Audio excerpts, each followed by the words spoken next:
আসসালামু আলাইকুম। আমি নতুন প্রবাসী ভাইদের উদ্দেশ্যে কিছু কথা বলবো, আপনারা সবাই মনোযোগ সহকারে শুনবেন।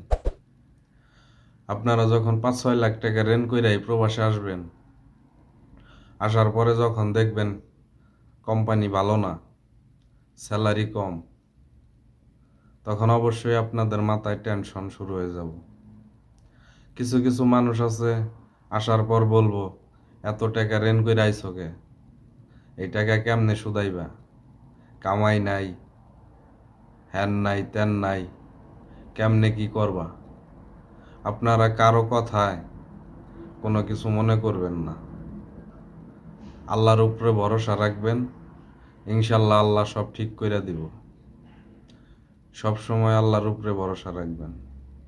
তারপরে নতুন প্রবাস থেকে আসার পরে মাথায় অনেক টেনশন থাকে, টাকার টেনশন, পরিবারের টেনশন। সব কিছু ছাইরা আপনারা যখন 2 থেকে 3 মাস প্রবাসে থাকবেন, আস্তে আস্তে সব কিছু ঠিক হয়ে যাবে।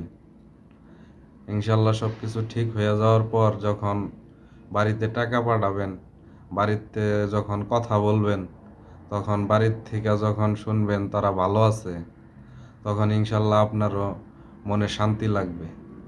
আমি তাই বলি, কেউ ধৈর্য হারা হবেন না, ইনশাল্লাহ সব কিছু ঠিকঠাক হয়ে যাবে। কেউ কারো কথায় কান দিবেন না। উপরে আল্লাহ আছে, আল্লাহ ভরসা, আল্লাহ সব কিছু ঠিক করে দিবে। তারপরে আপনারা যখন 5-6 মাস এই প্রবাসে থাকবেন, আস্তে আস্তে আপনাদের ঋণ পরিশোধ হতে থাকবে, তখন ইনশাল্লাহ এই প্রবাসে আপনাদের মন বসে যাবে। তখন পরিবারের কথা এতটা চিন্তা হবে না। তখন একটাই চিন্তা হবে শুধু, যে আমার পরিবারে ভালো রাখার জন্য আমি এই প্রবাসে আসছি, আমার পরিবারদের ভালো রাখতে হবে। তখন শুধু এই কথাটাই মাথায় আপনার আসবে। আপনারা কেউ ধৈর্য হারা হবেন না, ইনশাল্লাহ আল্লাহ সব কিছু ঠিকঠাক করে দিবে।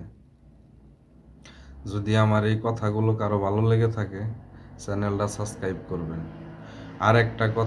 আরেকটা কথা হচ্ছে, আপনারা যারা দেশের থেকে নতুন আসতে চাইতেছেন, তারা একটু চিন্তা ভাবনা করে আসবেন।